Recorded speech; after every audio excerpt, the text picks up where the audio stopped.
All right. Hi, everybody. Good morning.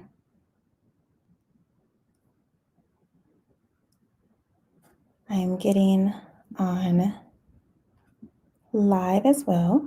There we go. So, good morning, everybody. You can catch me on Instagram at Danny So Fancy, on Facebook at Daniel Mitchell, and on YouTube at Average Black Girl. And so today I want to talk about a question that has been being asked over and over and over again with my different clients, as well as I've been getting some DMs, and it's what is okay or what is the appropriate amount of personality that I can show in my brand? Or we're hearing, my business page is not doing as well engagement wise as my personal page. Can you help me? So let's talk about that. Definitely I believe for most brands, it's okay to add some personality. If you even look at like some of the financial industries, such as like banking, and we can go to like Chase and Bank of America and things like that, that is a little bit more serious, they still are able to add personality. Like you don't just look and get like information and it's like very professional setting and you can barely smile.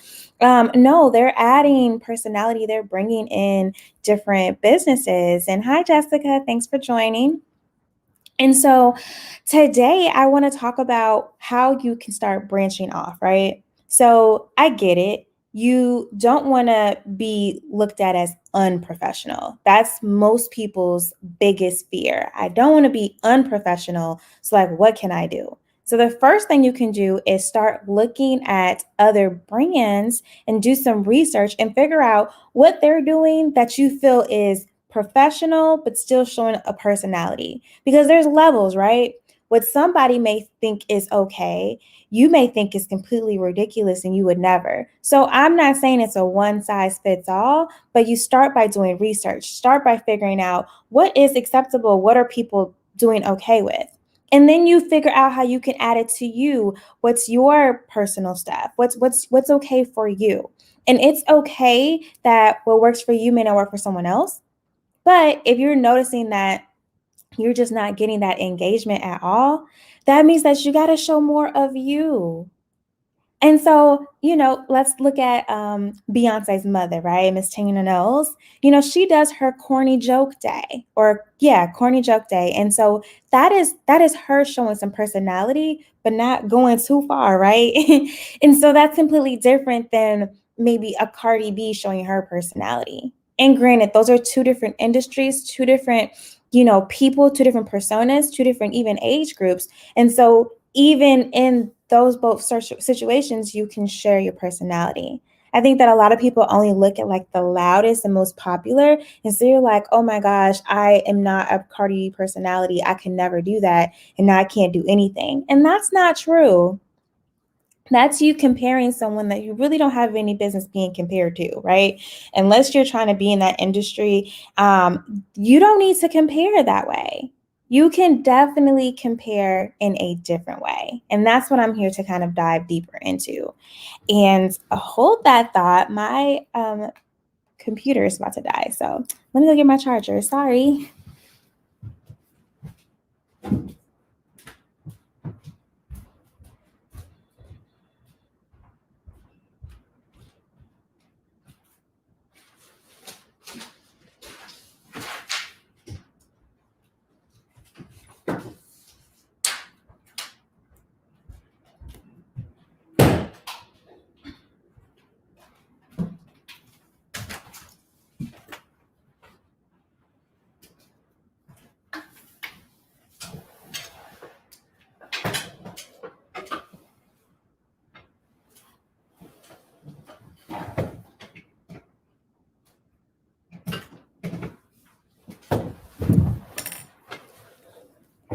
Okay, thank you for bearing with me as we make sure that our computer doesn't die. So there's that. I think another thing that you can start doing is figuring out if there's a story time that you can add, right? So a lot of times people don't realize that Most people learn through stories versus lectures. Lectures are cool if you're like teaching something, but if you really want to get your personality out, if you really want to push something, storytelling is a great way to not only connect with your audience and reach your points, but people are able to kind of go with you through your stories, and you can add personalities. You can talk about things that you've done or things that you've been through and all these things through the art of storytelling. So if you're not really great with storytelling, then I think that this week you want to definitely dive into how you can start telling stories and incorporating stories through your experiences. That's how people connect with you, but it's also how you're able to showcase your personality, because you're going to say, hey, I used to do this, or I've done this, or let me tell you a time when I traveled here and this happened. And you're getting that experience. You're knowing about me through the story, whatever I'm talking about that I've experienced. And you're getting a little bit of my personality, as well as like how I think, maybe how I deal with adversity, and all types of stuff that you may not have immediately gotten from me, because I am going through the art of storytelling. Storytelling is also a really, really great way for you to build connections outside of social media as well. So when you're talking to someone, you're talking to a friend, instead of saying, I love macaroni and cheese, you can say, you know what, I've always loved macaroni and cheese, but let me tell you the time that I really, really enjoyed it. It was when I was about to move to Orlando, Florida. I had just got my job with Coca-Cola, and I really, really wanted to learn how to make the mac and cheese like my grandma. So what did I do? I decided that I wanted to have a going away party, and I wanted to cook all of the different things myself. Now, me, I'm an okay cook. I'm not the best, but I definitely have like my favorites. And so, what did I do? I said, Grandma, I'm about to spend the night with you, and we're going to cook everything ourselves, and we're going to do it all like it's going to be amazing. She said, okay, cool. She sent me her Sam's card, and I went and got all the ingredients. Well, during that time, we basically stayed up all night, taking like little cat naps as we would like finish one thing and go to the next. And that is where I learned how to make Sylvia Mitchell's mac and cheese, which is to this day the cheesiest mac and cheese that there is on the planet. And later that year, she actually ended up passing away. And she was able, during that time, I was able to get like all of her recipe books and like just really, really special one-on-one stuff that is just from me to her. And that is how you tell a story. That is how you tell a story. And that is how you found so much about me in that little 5-second story, right? You know that I'm close to my grandmother. You know her name. You know how I learned her recipes and what that very special time was. You know that I actually lived in Orlando, Florida for a little bit with Coca-Cola. Like, you learn so much stuff in that one little story time. And now you look at me in a different way. You're like, oh, she does have people that she actually cares about. She does have a family. She does have friends. She does have a connection, versus you just see a pretty picture, or a lot of times you're just going to see me. This is my brand, my business. We're in quarantine. Y'all going to see this blue wall. Y'all going to see this blue couch. Y'all going to see a couple of different areas and things that change, but that's pretty much all that you're going to get. There's nothing more that you can really see for real in this time. So I can grow and become human during the art of storytelling. I can form connections during the art of storytelling. You can get people to want to buy your products through the art of storytelling, because you're going to showcase on how you went through this whole thing, and now this is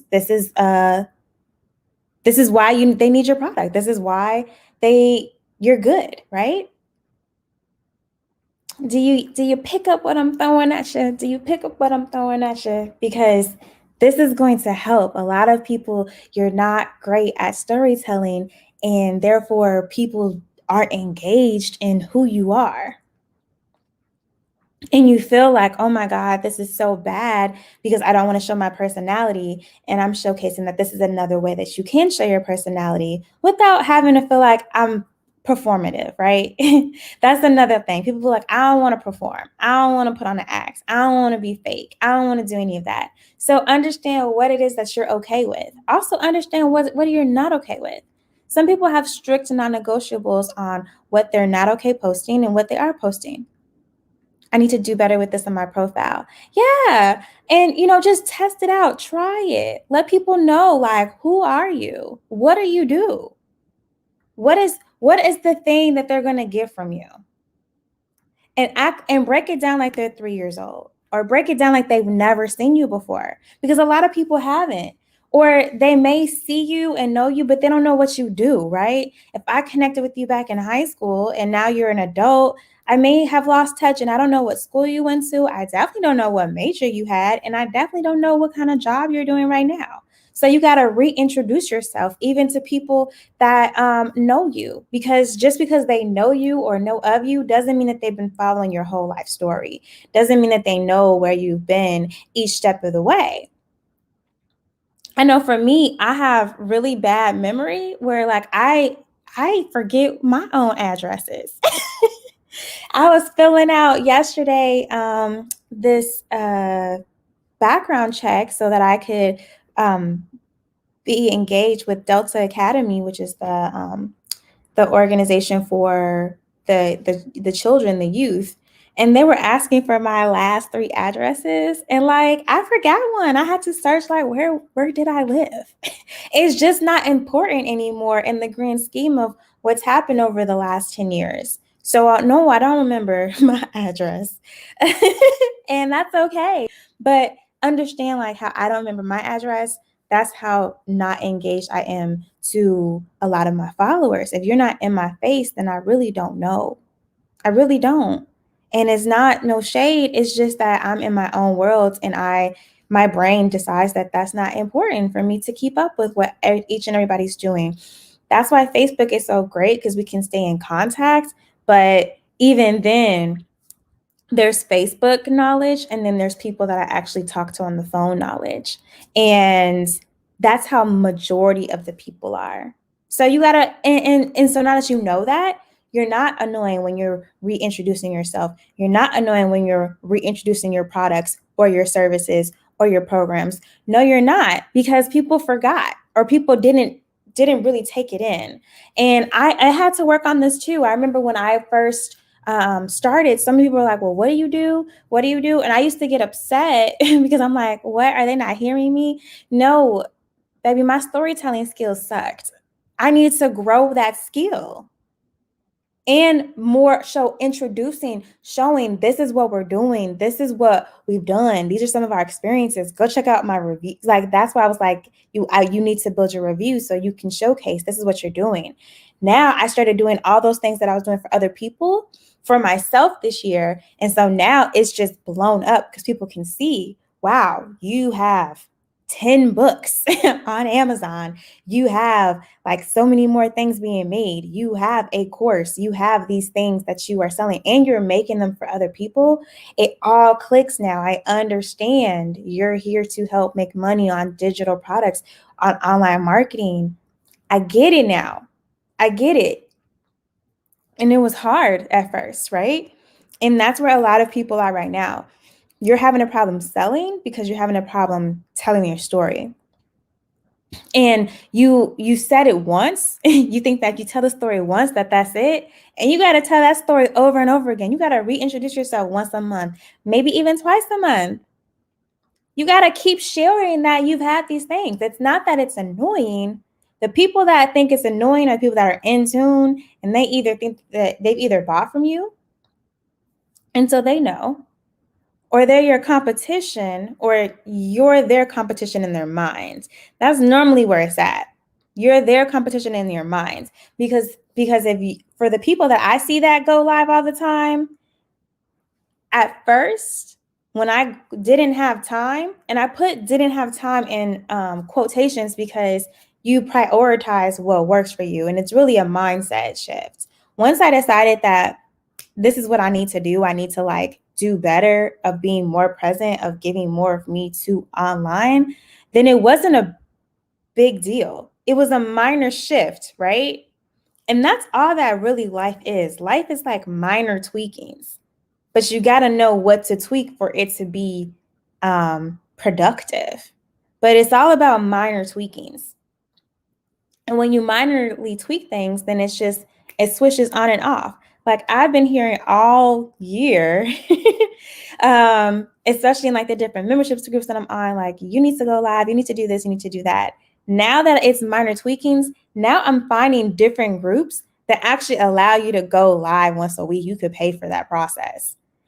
My mind, my ears, my eyes were not open to those opportunities or even those things that were in my face because I wasn't open. There was no point in me paying to potentially go live if I couldn't even do it on my own platform. Now it's like, okay, cool. I'm going live daily. So yeah, let me go ahead and throw in one of those lives. Now I have bought a platform that allows me to stream multiple places. So yeah, I can just switch out one for the day and use that group and I'm good to go. But you have to like climb. You have to grow. You have to like start before you're open to seeing everything else. You're not even going to see the other stuff until you've made that shift. And now I've been turned into I'm preaching now, but it's true. It's true. Like some people are like, well, I want this great video quality. What can I do? And it's like, well, do you have space on your computer to house that? Because yeah, you can do eCam and you can connect it with your camera. I could too, but I don't have space for it right now. I have to literally go and if I really wanted to do it, take majority of the stuff that I'm on and put it on an external hard drive. That's going to take time. That's probably like a weekend activity, right? So therefore, that's not what I can do right now. But I can use StreamYard. I can be okay with the quality being decent and move on with my life. Honestly, that's how you have to make these decisions. Brack says, would you recommend keeping your business and personal brand separate? For me, no. So I have a professional brand.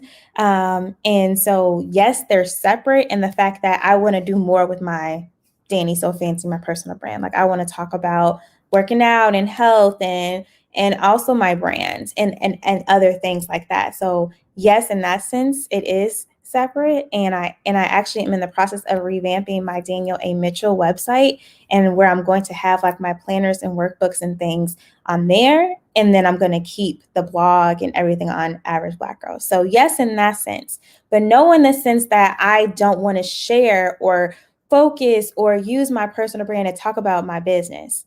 That's where I think people mess up because it's really, really, really hard to build a brand and you're not the owner, there's no owner, there's no connection to you because people will take your following and then push it. Think of like Rihanna. Rihanna has, her brand, her personal brand, and then she has Fenty Beauty, and then she has Savage by Fenty. Now she uses her Rihanna brand to promote her big brands, her other brands. She doesn't act like it doesn't exist and that this is just her and she's not doing anything with her life. And then she has these brands. Same thing with Kim K. Like Kim K uses her brand to promote Skims. Kylie Jenner uses her brand to promote Lip Kit by Kylie, right? Or Kylie Cosmetics. So why don't you? I don't like make it make sense. Yes, have it separate where people can be open and clear on what you're doing and what you're selling. But why are you afraid to promote your brands? Why are you afraid to promote your business? Why are you afraid to put your name on something that you've put your blood, sweat, and tears into, your time, your effort, all that stuff? Why are you afraid? Is it imposter syndrome or are you not okay with the quality? And if you're not okay with the quality, then what can you do to fix the quality? And if it's imposter syndrome, then you need to dive deep and understand that's not real. Start today so that you can do better. There are so many people that I know personally that have gotten connections based off of going through my friends list. I see it, right? I know that I've met somebody in like a different state or a different season of my life. And then I met this person in another season, and next thing I know, they're friends or they're connected online, right? That's me. And I know that they found each other by both of them engaging with me and then going down that rabbit hole or whatever it looks like. It's no shade, but it's just to know like clearly I'm around and surround myself with positive people if those people are now connecting and interchanging and intermingling with themselves. That's just it. So for me, there's no shade. I again, Average Black Girl was made to be that connector, made to be that resource center. That's cool. But then that kind of geeks me up. Okay, well then let me keep pushing myself out. Let me keep showing up. Let me keep giving out value, giving out knowledge. I think people don't want personality from my business. It seems to be better without a face.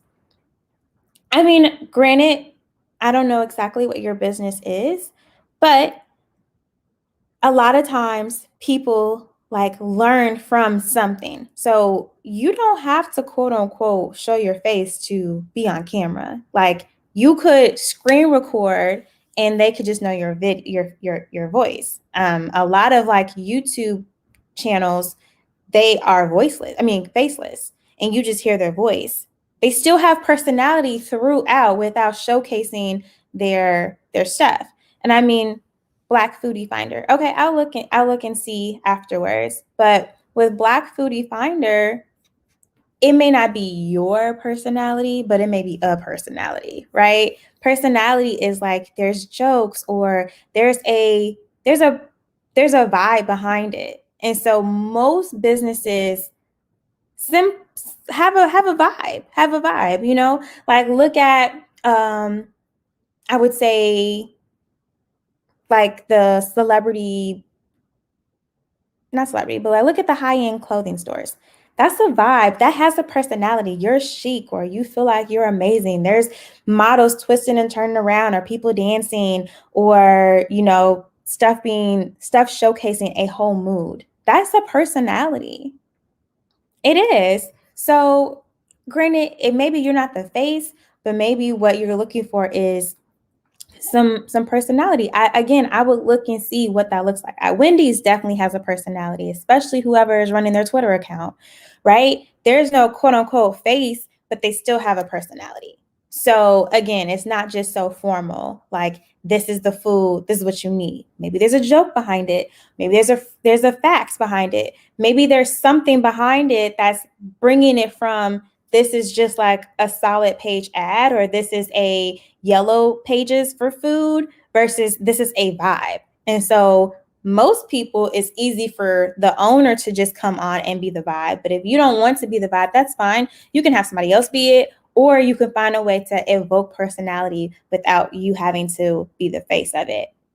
But you need to figure out what that looks like. And ask your audience. A lot of people are like running around crazy. They like are trying to figure this out on their own when you have an audience. So survey them. What more do you want from me? Why are you following this page? What do you get from me? What more would you like to see? What questions do you have that haven't been answered yet? Ask them, and then you can have them guide you on how you're starting to build your brand. Okay, we got some comments here. So, yes, early bird today. Agreed, storytelling is essential and captivating.